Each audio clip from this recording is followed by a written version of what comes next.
You ask Tiger to solve. This deals with linear equations with one unknown. The final result is x equals 2400. Let's solve it step by step. Group all constants on the right side of the equation.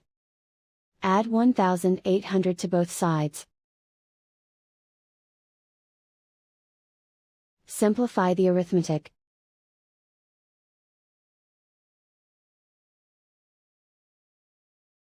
Isolate the x. Multiply both sides by inverse fraction 4/3.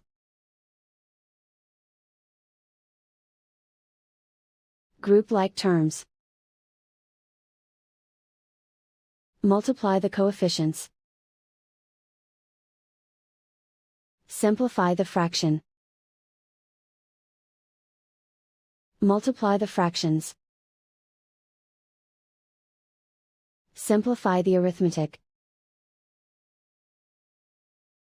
And so the final result is x equals 2400.